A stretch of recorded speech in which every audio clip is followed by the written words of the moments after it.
para falar conosco, papai. Nós precisamos ouvir a tua voz, papai, mas para que glorifique o teu servo, Senhor. Usa a qualidade que ela tem querido para que nós possamos sair daqui cheios, Senhor. Cheios da graça, Senhor. E Senhor, faz teu filho, papai, nosso querido.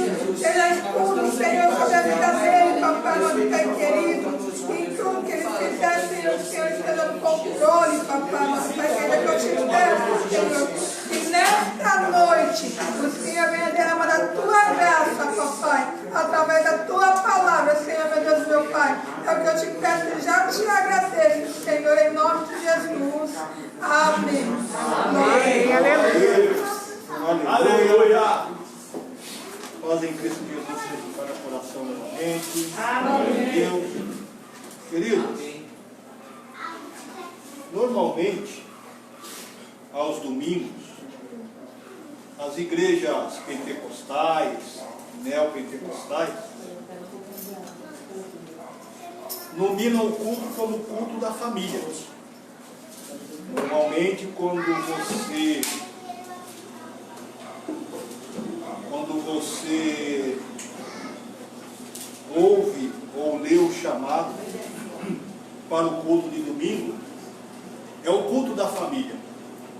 Mas veja que coisa, irmãos, nos últimos tempos, quando nós olhamos para a nave da igreja, não só esta igreja, mas qualquer igreja, o que menos você vê é família, no culto da família.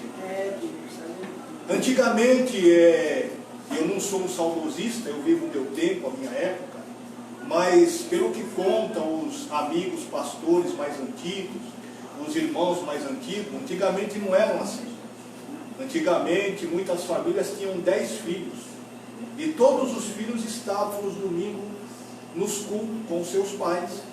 Quando não chegavam cedo, os pais iam orar na consagração, outros iam fazer outros trabalhos na igreja, às vezes de limpeza, outros trabalhos. Os filhos iam aprender música, iam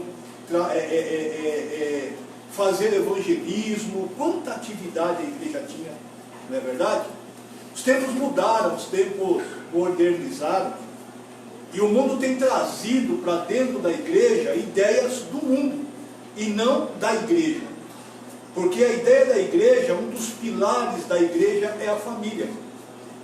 Se nós atentarmos para as igrejas tradicionais, um pouco mais antigas, ou que tem um tempo maior aqui no Brasil e no mundo, nós vamos ver ali na administração, na direção, na presidência, famílias. O pastor, junto com a pastora, junto com seus filhos. Mas quando nós entramos na época do modernismo, da pregação moderna, do evangelho moderno, aonde se perdeu um pouco da característica da igreja, daquela igreja que Jesus deixou na terra, daquela igreja que Jesus se preocupou, porque Jesus ele foi um restaurador de vida, de famílias. Na verdade, Deus foi assim. Desde o princípio, quando Deus cria o homem, ele vê que o homem não consegue ficar só. Então ele cria a mulher e diz assim: eu vou dar para você uma ajudadora. Uma ajudadora. Que seja junto com você, diante de você, que te ajude. Muita gente, através do tempo, não entendeu o que é submissão. Submissão é diferente de servidão. Submissão é você estar na mesma missão, um nível abaixo. E qual foi a missão que Deus deu para o homem? Para que o homem se multiplicasse e habitasse e enchesse a terra. E isso só era possível se houvesse o homem e a mulher, e os filhos do homem e da mulher, que deveriam ser homens e mulheres também. E assim, durante o tempo, a terra se encheria. Hoje a terra está cheia até demais, nós somos 8 milhões, mais quase 9 milhões de pessoas. Daqui a pouco vai faltar comida, daqui a pouco vai faltar água. Daqui a pouco, o tempo que nós estamos vivendo, o inverno mais quente que eu já vi na minha vida foi o inverno desse ano. Acho que fez o quê? Uma semana de frio. Então nós estamos acabando com as riquezas da nossa terra, os peixes estão morrendo. Quando hoje nós pagamos R$26 num quilo de arroz e nos surpreendemos, aí nós dissemos assim, dizem para nós, o Brasil está exportando. Mas por que está exportando? Porque quem produzia arroz não está produzindo. Então o Brasil exporta para quem não está produzindo e aqui não fica quase nada, o que fica custa caro. E isso tudo incide na família de uma maneira terrível. Por isso que hoje, eu acho que eu tenho certeza, sei lá, eu não tenho opinião, mas eu não sei porque que Deus colocou no meu coração esta palavra, para falar sobre família. E eu quero focar num homem e numa mulher. Em Gênesis, deixa eu pegar minhas anotações aqui, porque sem minhas anotações eu não sou nada, hein? Gênesis capítulo 25, versículo 21. Você está na NVT? Tá? Talvez a versão de você seja um pouco diferente, então vamos acompanhar aqui a leitura. E diz assim, ó, Gênesis capítulo 25, versículo 21. Isaac orou ao Senhor em favor da sua mulher, pois ela não podia ter filhos. O Senhor ouviu a oração de Isaac, e Rebeca ficou grávida de gêmeos. Preste atenção nessa história. No capítulo 22 de Gênesis, Isaac é levado para o sacrifício no monte. Deus pede para Abraão pegar o seu filho e levar para ser sacrificado. Deus não aceita o sacrifício de Abraão. E quando eles retornam então, a partir do 23, Abraão começa a determinar, a designar o teu servo, o mais antigo, Eliezer, e diz para ele, ó, vai até a terra dos meus pais e traga uma esposa para o meu filho, Abraão. Eu não quero que meu filho vá para lá, mas eu quero que a esposa dele venha para cá. Eu comecei a analisar essa situação, por que Abraão não poderia ir e buscar a sua esposa? Abraão está seguindo uma determinação de Deus que ainda nem havia sido dada, que é que o povo de Deus não deveria se casar com mulheres de outras terras. E nesse tempo, Abraão estava entre os moabitas. Ele não queria que seu filho suscitasse a descendência do povo de Deus de um povo estranho. Então ele fala para esse servo, vai lá e pega. Isaac não conhecia, não sabia nem o que estava acontecendo. E Eliezer vai até a terra de seus pais. E quando nós chegamos ali em Gênesis capítulo 23, eu queria que você acompanhasse comigo um pouco da leitura do que acontece na história da vida de Isaac. Quando Sara estava com 127 anos, uma coisa linda, hein? 127 anos, aleluia! Morreu em Kiriat Arba, hoje chamada Hebron, na terra de Canaã. Abraão lamentou a morte de Sara e chorou por ela. Depois ele deixou ali o corpo de sua mulher e disse aos hititas, tenho vivido como forasteiro e estrangeiro entre vocês. Por favor, vendam-me um pedaço de terra para que eu possa dar um sepultamento digno à minha mulher. Os hititas responderam a Abraão, ouça-nos, ó Senhor, é um príncipe honrado em nosso meio. Escolha o melhor dos nossos túmulos e nele sepulte sua mulher. Nenhum de nós se recusará a dar ao Senhor o local para a sepultura. Abraão curvou-se diante dos hititas e disse, visto que estão dispostos a me dar o local para a sepultura, façam a gentileza de pedir a Efron, filho de Zoar, que me permita comprar sua caverna em Macpela, na fronteira do seu campo. Ele me venderá a terra pelo preço que vocês considerarem justo, e assim terei uma sepultura permanente para a minha família. Eu já começo aqui a enxergar o ensinamento de um pai. de alguém que está preocupado com a sua família, com a sua descendência. Alguém que perde sua esposa e não quer deixar a esposa em qualquer sepultura, porque ele podia ter feito uma sepultura no meio do campo.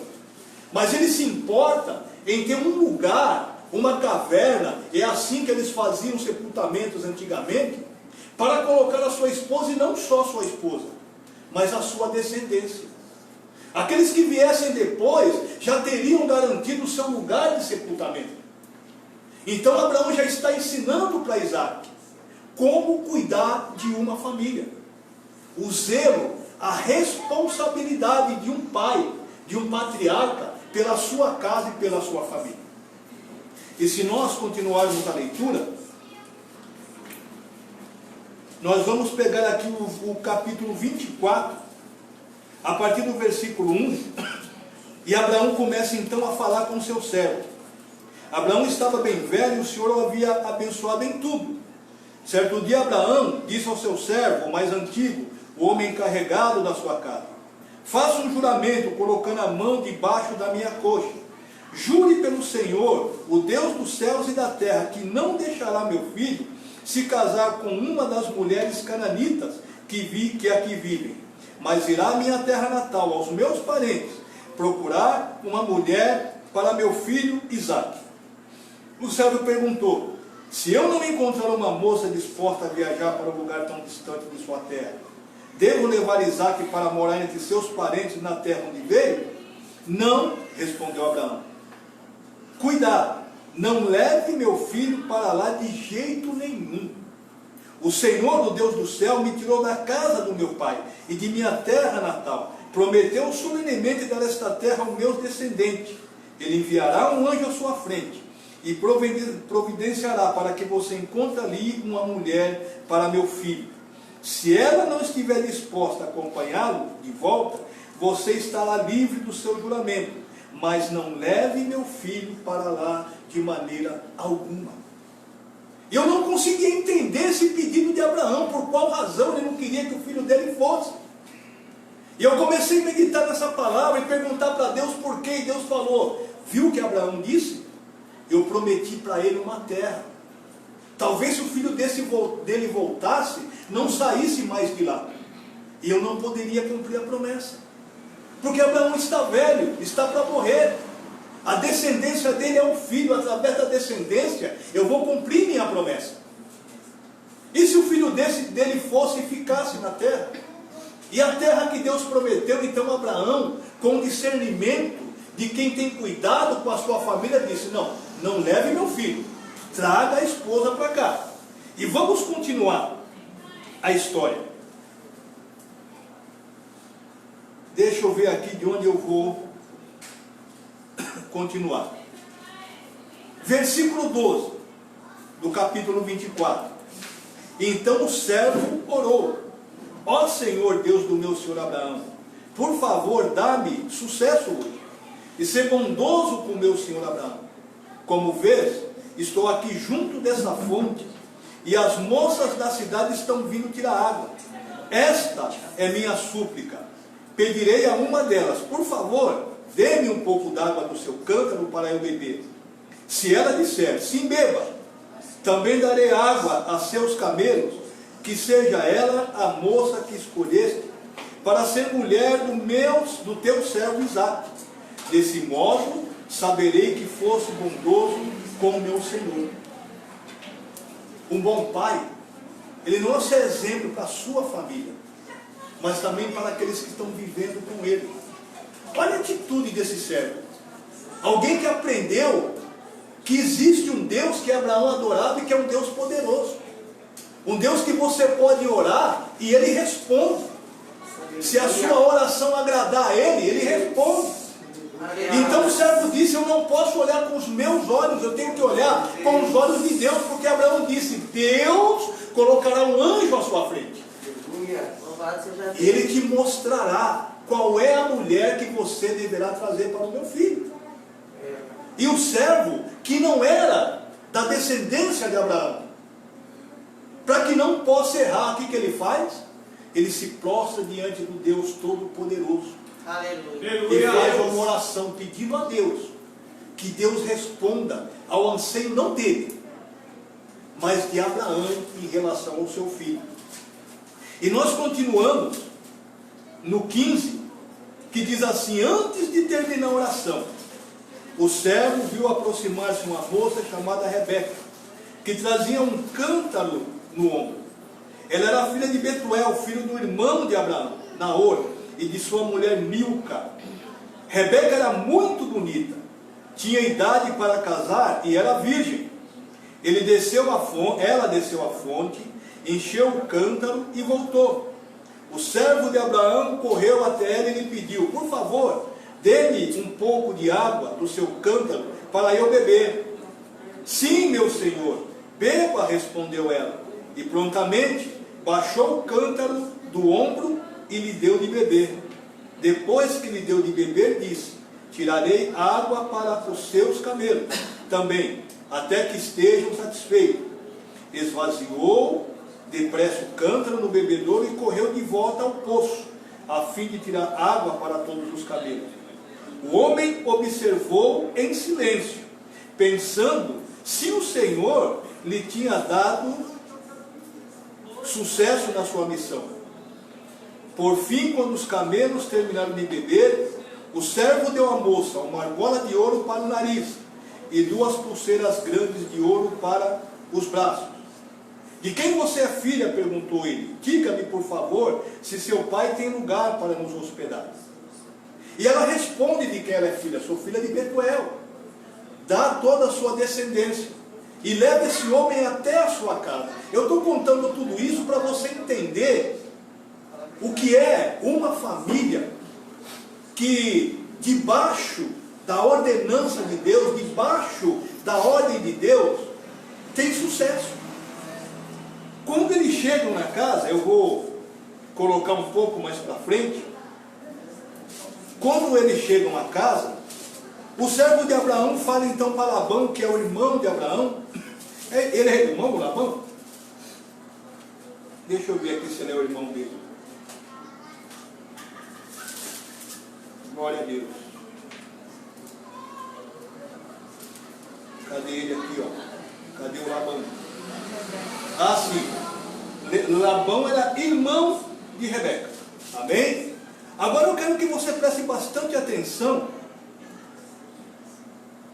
a partir do versículo de número 42 do capítulo 24. Hoje, quando cheguei à fonte, fiz a seguinte oração. Então ele repete a oração que ele fez e repete o que aconteceu em relação a Rebeca. Em seguida, no 47, perguntei-lhe: de quem você é filha? Ela respondeu: sou filha de Betuel, e meus avós são Naor e Milca. Então coloquei a argola em seu nariz, as pulseiras em seu braço. Depois prostrei-me e adorei o Senhor. Louvei ao Senhor Deus do meu senhor Abraão, pois ele havia me conduzido até a sobrinha neta do meu senhor, para que seja mulher do filho do meu senhor. Agora digam-me se mostrarão bondade e fidelidade ao meu senhor. Por favor, respondam-me sim ou não, para que eu saiba o que fazer em seguida. Labão e Betuel responderam: é evidente que o Senhor o trouxe até aqui. Sendo assim, não há nada que possamos dizer. Aqui está Rebeca. Tome-a, leve com você, que ela seja mulher do filho do meu senhor, como disse o Senhor. Quando o servo de Abraão ouviu a resposta, prostrou-se no chão e adorou ao Senhor. Em seguida entregou a Rebeca joias de prata, ouro, vestidos. Também deu presentes valiosos ao irmão e à mãe de Rebeca. Então o servo e os homens que o acompanharam comeram e passaram a noite ali. Logo cedo na manhã o servo de Abraão disse: envie-me de volta ao meu senhor. Mas o irmão e a mãe de Rebeca disseram: queremos que Rebeca fique conosco pelo menos 10 dias, depois ela poderá partir. O servo, porém, disse: não me detenham, o Senhor me deu sucesso em minha missão, agora envie-me de volta ao meu senhor. Pois bem, disseram eles, chamaremos Rebeca e pediremos opinião dela. chamaram Rebeca e lhe perguntaram: você está disposta a ir com este homem? E ela respondeu: sim, estou. Você começa a entender que quando Deus entra na história da vida de um homem, da vida de uma mulher, e eles se deixam ser conduzidos por Deus, olha a resposta que essa moça, sem saber quem era o esposo, sem conhecer quem era Isaac, ela de pronto diz: eu vou. Por que ela disse? Porque ela conhecia o Deus que enviou o céu até ela. Ela sabia que esse Deus não ia levá-la e projetá-la para uma situação ruim. Verdade, sim. É. Vamos continuar mais um pouquinho na leitura, e depois eu quero falar para você aquilo que Deus colocou em meu coração para esta noite. Versículo 64. Aliás, vamos no 62. Do capítulo 24. Nesse meio tempo, Isaac, que morava no Negueb, havia regressado de Beer-Lahai-Roi. Ao entardecer, enquanto caminhava pelo campo e meditava, levantou os olhos e viu que camelos se aproximavam.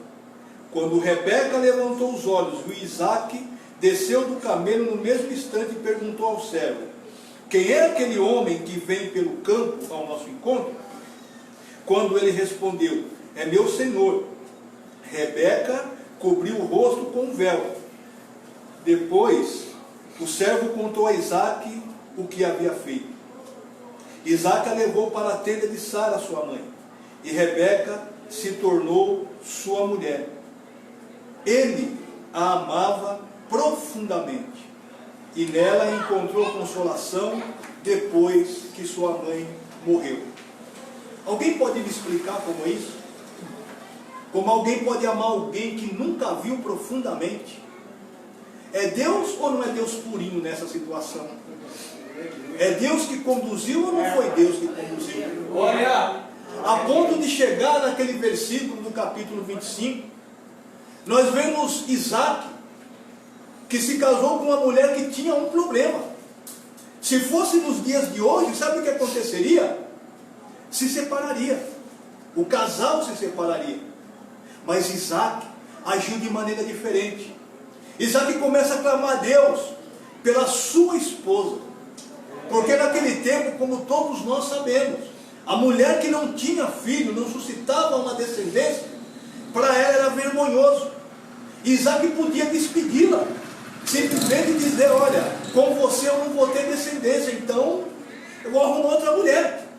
Mas não, Isaac clama ao Deus do pai Abraão. Aleluia! E diz: dá um filho para minha esposa, para que ela possa suscitar a herança para a nossa família, para o meu pai, e para que ela não seja envergonhada.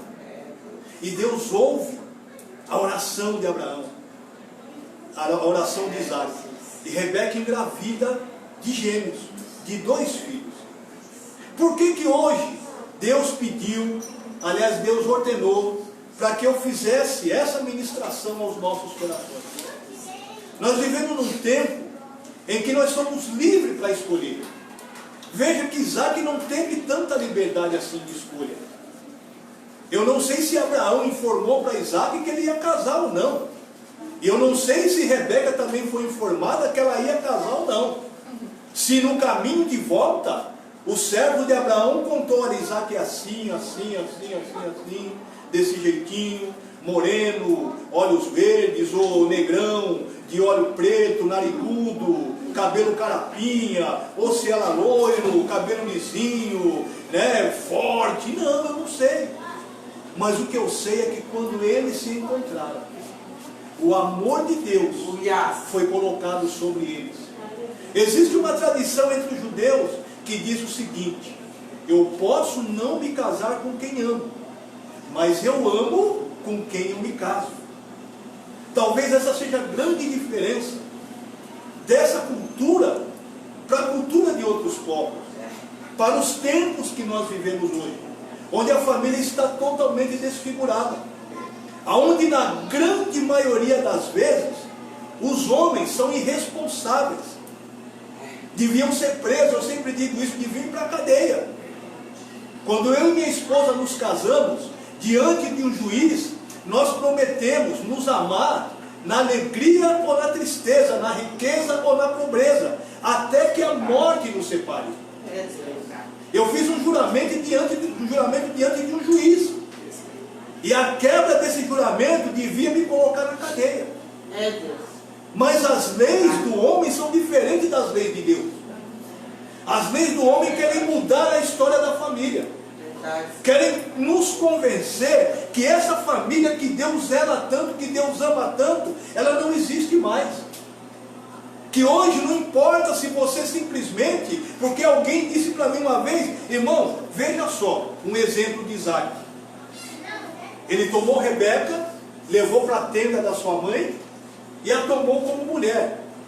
Aí alguém diz assim, eu não vi ele passar no cartório, eu não vi ele passar diante de um pastor, de um padre, então o que tem eu a juntar? Naquele tempo, era assim que funcionava, era dessa maneira. A Bíblia não conta, mas o casamento foi debaixo da permissão do patriarca da família. E era assim que acontecia diante da família. O patriarca representava Deus. O que ele dizia tinha que se cumprir. E se ele próprio pediu para buscar uma esposa, então está mais do que autorizado esse casamento. Quais são as leis de hoje? É você ir no cartório, assinar o seu papelzinho e se casar. Mas existem situações, irmão, e Deus compreende isso. Eu quero que você saiba disso nesta noite, em que muitas vezes você não conhecia o Evangelho, e você hoje se vê numa situação que alguém diz para você, você está em pecado, porque você não assinou o papel. Deus conhece, irmãos, o coração de cada pessoa. Deus sabe reconhecer o tempo da sua inocência, em que você não sabia, ou você não temia Deus. Então não se culpe se hoje você está vivendo junto com alguém que não quer se casar. Sabe o que é importante? É o seu compromisso com Deus. É Deus saber que no seu coração você está propenso a isso. Porém, você não pode obrigar ninguém. Há um tempo atrás, nós tivemos um caso de uma irmã que até hoje não se casou. Conhecemos ela há 20 anos atrás. Já tinha 2 filhos, irmãos. E as pessoas queriam obrigá-la a casar de qualquer jeito. E o esposo não queria. E alguém disse assim, separa, opa! O que é isso, irmãos? O que é isso? Um cristão, numa situação dessa, aconselhar alguém a se separar. Paulo, no capítulo 7 da primeira carta aos Coríntios, ele diz assim, ó, se você tem um marido descrente, não separe. Não separe. Porque pelo seu exemplo, é aí que está o problema. Agora eu quero falar com você, minha amada irmã. Qual o exemplo de santidade você tem dado em seu lar? Como é que você tem tratado o seu esposo? Saiba você, irmãos, que eu, particularmente, como pastor, se você estiver sendo violentado, seja moralmente, psicologicamente, fisicamente, eu sou o primeiro a dizer para você, dá parte do vagabundo. Sou o primeiro a dizer, vai na polícia. Agora, se seu marido simplesmente está lá e não quer receber Jesus, não é você que vai obrigá-lo. Se o Espírito Santo não convencê-lo, siga o seu caminho junto com ele. Ame-o como se ele fosse o maior cristão do mundo, ainda que não seja. Trate com carinho, com amor. Receba amor. Seja um casal. Tenha cumplicidade. Você se lembra quando Eva comeu do fruto? Lembra-se? Adão chega para Deus e fala assim, foi a mulher que o Senhor me deu. Foi a mulher que o Senhor me deu. E Deus não quer saber da história de Adão, não. Ele fala para Adão, porque você deu ouvido à sua mulher, eu também vou dar um castigozinho para você. Sabe por quê? Você sabe qual é o papel do esposo numa família? É ser amigo, amante, conselheiro, tutor. É aquele que mantém a casa, é o provedor. Tudo isso faz parte de uma família. O Salmo de número 1 fala sobre isso. Que aquele homem que não se coloca na roda dos escarnecedores, a sua família vai prosperar, seus filhos serão abençoados, por causa da sua posição.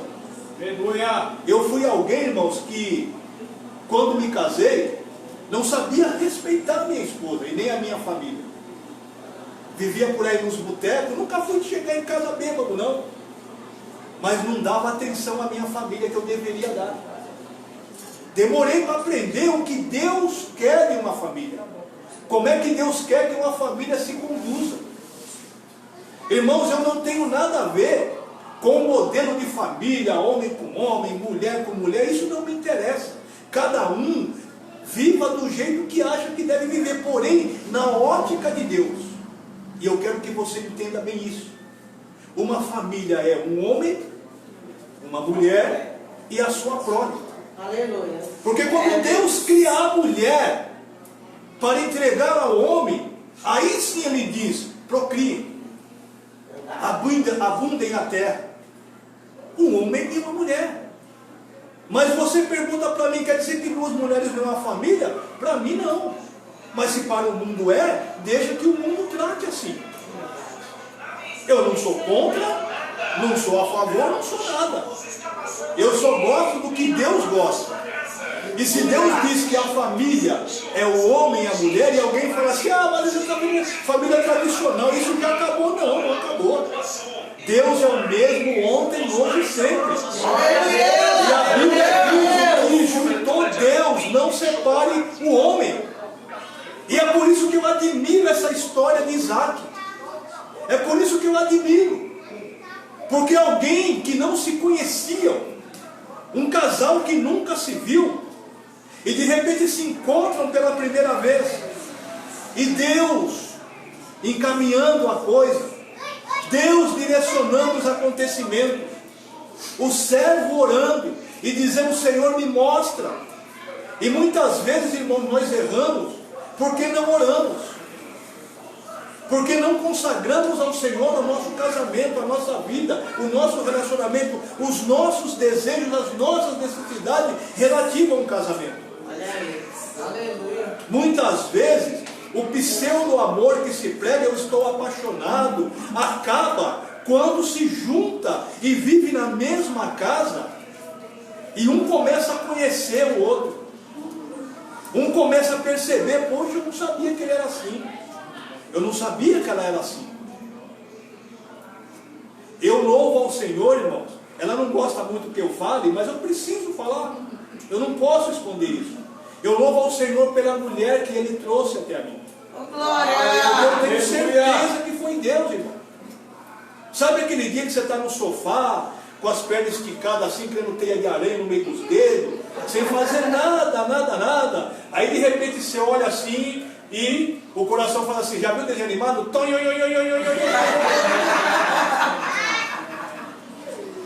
E aí você olha fora, uau, é de Deus.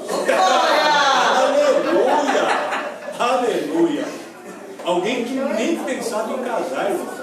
Negócio de casar, aí falar assim, vou viver minha vida aí. Naquele tempo nós falamos, não é palavrão isso que eu vou dizer não, amém, irmão? A gente fala assim, vou viver pandaricando. Ou seja, vou viver festejando, viver nas baladas, como se diz hoje, nos bailes da vida, nas noitadas, numa boa. Mas Deus tem os seus caminhos. Deus tem os seus caminhos. Aleluia. E hoje, se nós estamos aqui, eu e minha prole, isso não é mérito meu, irmão. Não é mérito meu. Eu não tenho nenhum mérito nisso. Deus tem. Porque os caminhos que Deus traçou para a nossa vida já estavam traçados antes de eu saísse do ventre da minha mãe. Aleluia. Nós começamos há 16 anos atrás, firmes, seguindo a Jesus. E isso foi trazendo uma transformação na nossa vida. Hoje, os nossos defeitos são piadas apenas. Nós rimos um do outro nos nossos defeitos. Porque nós aprendemos a conviver, aprendemos a entender que não somos iguais. Que precisamos ter paciência na nossa convivência. Precisamos nos limitar e entender que aquilo às vezes que fere o outro, e alegra você, não pode te alegrar, também precisa te ferir. É verdade. Quando nascem os filhos, Isaac e, Jacó e Esaú, e todos sabem a história de Jacó, nasceu segurando o calcanhar do seu irmão, porque na verdade quando os gêmeos estão na barriga, Deus fala, olha, o menor servirá ao maior. O maior servirá ao menor. Então primeiro Isaac, Esaú nasce, e Jacó lá segurando no calcanhar. Segundo a medicina, isso é uma coisa rara. Em cada 6 milhões de partos, pode acontecer de um filho sair grudado no calcanhar do outro. Mas é muito difícil. Isso já me dá a entender que a profecia de Deus não se cumpriu no nascimento, mas que era um sinal de Deus para Rebeca, de que o segundo é que era para ser o primeiro, e o primeiro era para ser o segundo. Quando chegamos no tempo em que Rebeca pede para Jacó colocar nos seus braços Pedro, para que o pai o reconhecesse e abençoasse ele como primogênito, quando nós vemos Esaú vendendo a sua primogenitura por um prato de lentilha, muita gente se espanta, chamam Jacó de enganador, de usurpador. Irmãos, o nome Jacó não quer dizer isso como muitos dizem. O nome Jacó, e um filho recebe o nome para o judeu, que tem um significado daquilo que acontece quando ele nasce. Por exemplo, Isaac, a tradução dele quer dizer sorriso. Não é verdade? Quer dizer sorriso. Então, quando Jacó nasce, colocaram o nome de Jacó porque quer dizer aquele que aproveita a oportunidade. E Jacó fez isso. Mais para frente, o irmão chega com fome e diz assim, vamos trocar minha primogenitura por um prato de lentilha. Aí todo mundo critica Jacó. Mas peraí, quem foi que fez a proposta? Quem foi que fez a proposta? Se eu disser para você assim, ó, essa cadeira é sua, eu pago R$1, e você aceitar, o culpado sou eu? Se ela vale 30, 40 reais, e você aceitou? Por isso que a Bíblia diz que Deus amou a Jacó e rejeitou a Esaú. Agora veja só a questão da situação, o mesmo ensinamento que Isaac recebeu de Abraão, possivelmente ele não passou para os seus filhos. A Bíblia me diz que Esaú vivia de caça e o pai o admirava, e Jacó vivia mais junto com a sua mãe, e o pai não o admirava tanto. Talvez fosse aquela história dos tempos atuais, de nós falarmos assim, isso aí foi criado com a avó, e o outro é aquele que sai para a rua, vai beber, vai brigar, é um arruaceiro, esse aí é macho. Não é assim? Mas na ótica de Deus, tudo isso muda. Na ótica de Deus, Ele projetou uma família. E na ótica de Deus, essa família não acabou. Quando nós vemos a carta de Pedro, eu queria que você fosse comigo.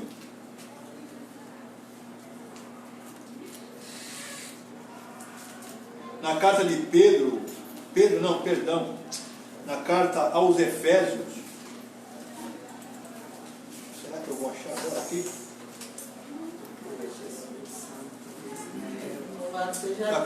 Acabou a pandemia, os Efésios foram viajar tudo, né? Tudo para a praia. Carta aos Efésios, capítulo 5.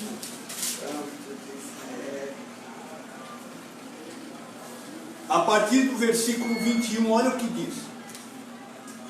Sujeitem-se uns aos outros por temor a Cristo. Esposas, sujeite-se cada uma ao seu marido como ao Senhor. Pois o marido é o cabeça da esposa, como Cristo é o cabeça da igreja. Ele é o salvador de seu corpo, a igreja. Assim como a igreja se sujeita a Cristo, também vocês, esposas, devem sujeitar-se em tudo ao seu marido. Aí existe um conflito muito grande. creio que lendo essa palavra aqui, o coração das nossas irmãs está dizendo: que é isso, pastor? Você está de brincadeira com nós. Que história é essa? E aí eu faço uma pergunta para você, minha amada irmã. Cristo quer o mal da sua igreja? Não. Cristo tem pensamentos errados mediante a sua igreja? E nós não temos que nos sujeitar a Cristo como noiva amada? Então você precisa entender, olhando como Cristo defendeu as mulheres no seu ministério. Vocês se lembram da mulher adúltera, que foi trazida até ele, já com a sentença de morte, com a condenação de morte? Vocês se lembram da mulher samaritana, que não conseguia buscar água no horário com as outras mulheres, por medo de ser envergonhada? O que Jesus fez quando chegou até ela? Vocês se lembram da mulher que chega até Jesus com um vaso, com um unguento mais caro que existia na época, e derrama sobre a cabeça de Jesus em agradecimento ao que Jesus fez a ela? Vocês se lembram de Susana e das Marias que sustentavam o ministério de Jesus em agradecimento pelo que Jesus fez a ela? Eu sei, minhas irmãs, que os maridos de hoje não são igual aos maridos de antigamente. Eu concordo com você. Mas aí nós temos uma situação a resolver. Está em você, mulher cristã, conhecedora da palavra de Deus, se assentar com seu esposo e dizer a ele: submissão não é prisão, submissão não é humilhação, submissão é ajudar na mesma missão. E nós precisamos aprender isso.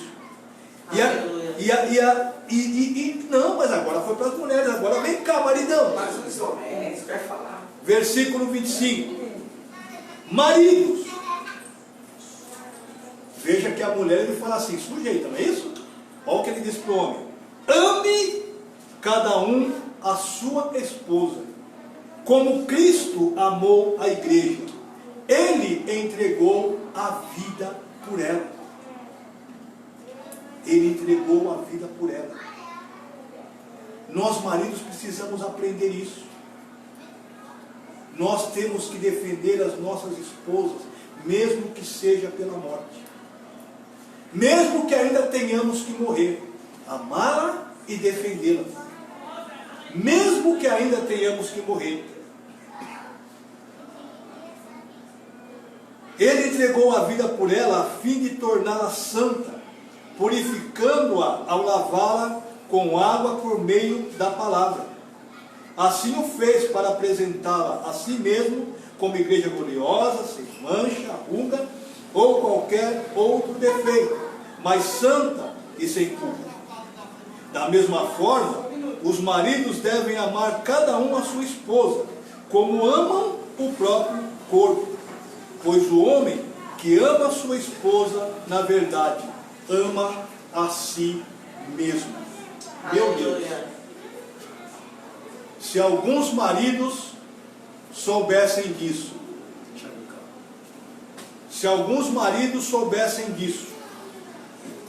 que amando a sua esposa, estarão amando a si mesmo. Agora, eu concordo que muitos maridos não amam ninguém, nem a si mesmo. Eu era assim. Eu não critico ninguém. Eu era assim. Mas o Senhor me ensinou. Glória a Deus. O Senhor me ensinou o que é amar a mim mesmo, o que é amar uma família. Hoje nós brigamos, nós discutimos, mas nós nos amamos. Nós nos preocupamos um com o outro, nós oramos um pelos outros. Assim como Isaac orou pela sua esposa. Uma vez eu falei para minha esposa assim, presta atenção. Eu falei assim: você não liga para mim? Ela falou: é que você não sabe como eu oro por você. Aí, meu irmão, eu desci, né? Caí no meu orgulho. Porque isso é uma realidade. Você não sabe o que a outra pessoa faz por você. Isso deveria ser um culto de casais, com um lugar lotado, com um monte de casais, mas a prova é o Senhor, nesta noite ensinar a nós que estamos aqui. Aleluia. Maridos que estão com a sua família, maridos que não estão com a sua família, esposas que não estão com as suas famílias e têm o desejo de estar. Sabe qual é a solução para a nossa vida? Oração. Clamor a Deus do Abraão, que respondeu à oração de Isaac e suscitou descendência. Isaac teve Jacó. Jacó teve 12 filhos. Os 12 filhos de Jacó formaram o maior povo, ainda que em número pequeno, dessa terra. O povo mais poderoso. O povo que nós aprendemos que detém praticamente quase metade da economia mundial nas suas mãos. Porque é o povo amado por Deus. E é um povo que começou aqui, através de Isaac, através do clamor de Isaac, que podia simplesmente virar as costas para Rebeca e dizer: não te quero mais, não me interessa mais, vou procurar outra mulher que possa me dar filhos. Mas não. Quando Deus entra no negócio, quando Deus entra num casamento, quando tudo vai na direção de Deus, o amor é maior do que qualquer situação.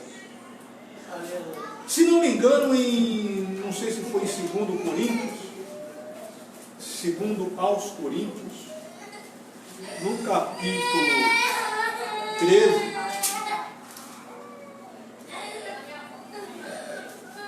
isso mesmo, segunda carta aos Coríntios, capítulo 13, a partir do versículo 4, Paulo diz assim: o amor é paciente e bondoso.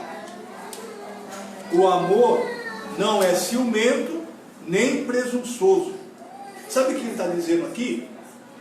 Esses ciúmes que ele está falando não é aquele ciúmes normal que você tem. Não é aquele ciúmes normal.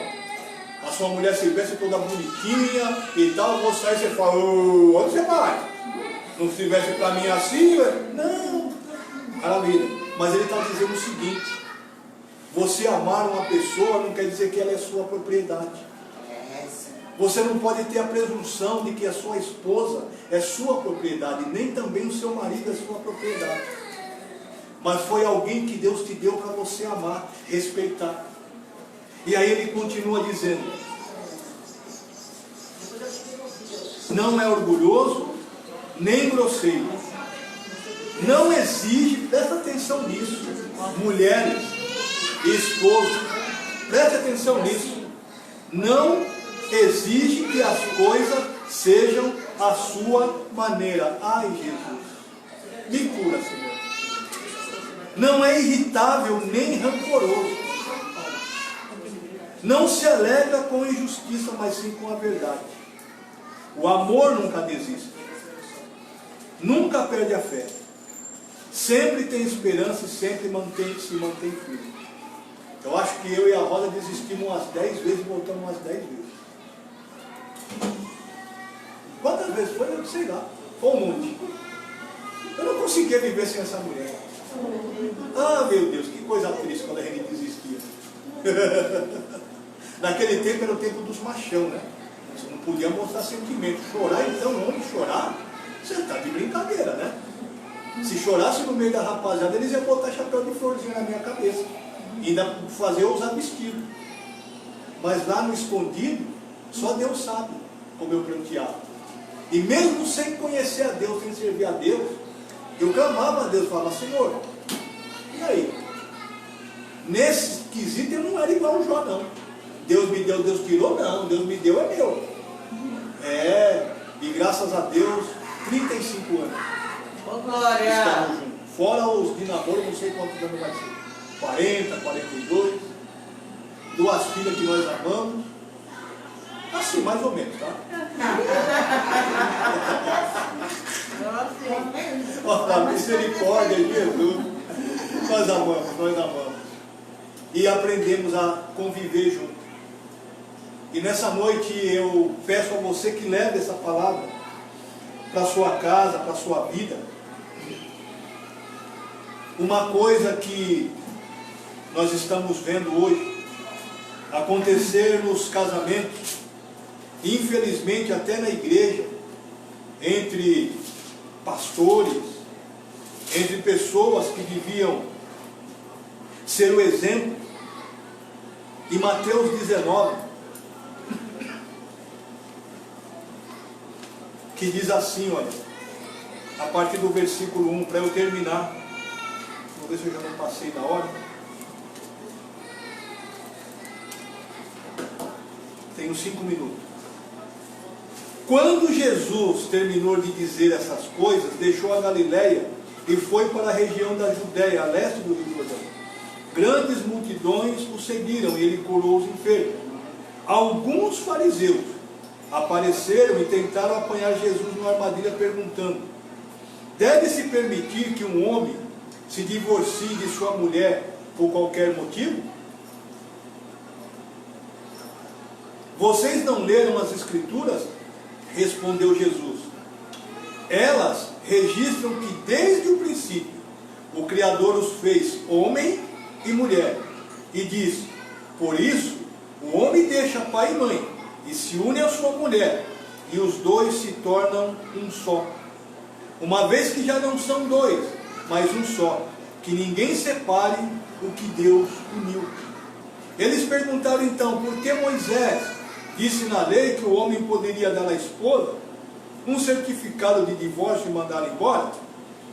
Jesus respondeu: Moisés permitiu o divórcio apenas como concessão, pois o coração de vocês é duro. Mas não era esse o propósito original. Entende isso? O propósito original não era o homem e a mulher se separarem. Onde eu estava aqui? Oi. Cadê? 8. Sim, 9. E eu lhe digo o seguinte, presta bem atenção nisso, irmãos. Presta bem atenção, isso é muito sério. Muito sério.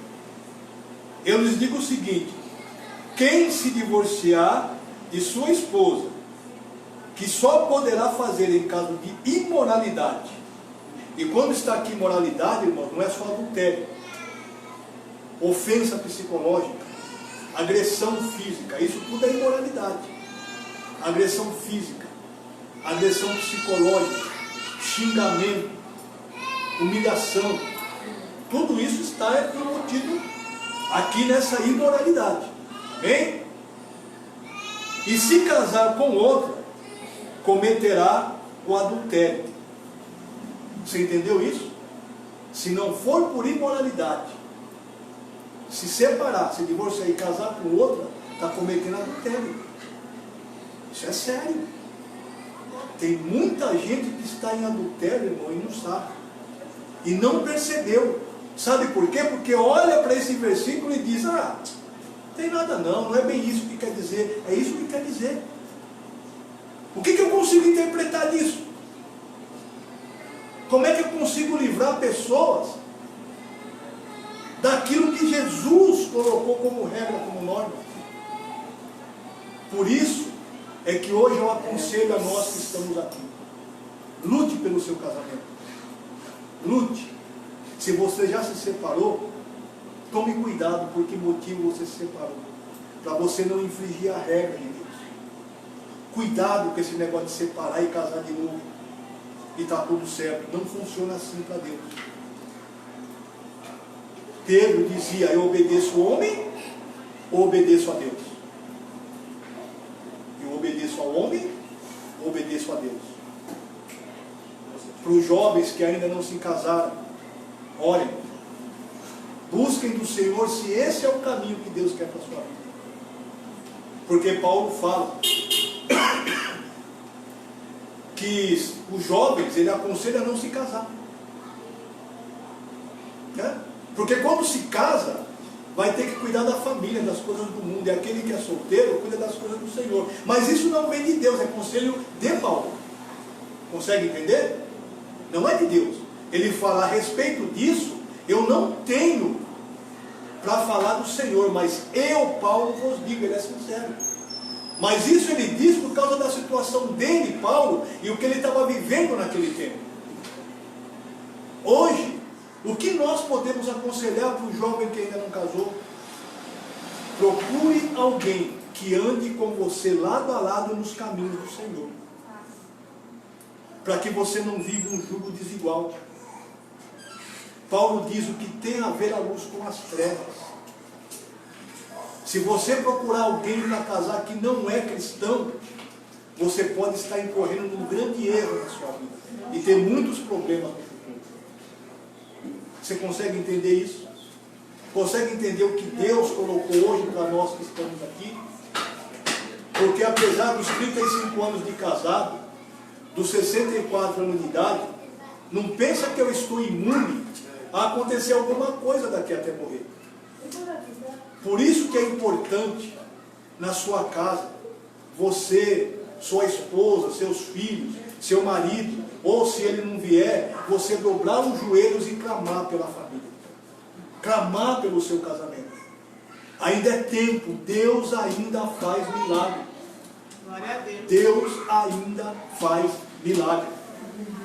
Glória a Deus. Aleluia. Se você tem essa palavra, aplauda o Senhor nesta noite. Amém? Glória a Deus. Aleluia. Hã? Amém. A minha filha olhou para mim e falou assim: dízimo e oferta. Quem vai ofertar nessa noite no altar do Senhor? Irmãos, eu quero falar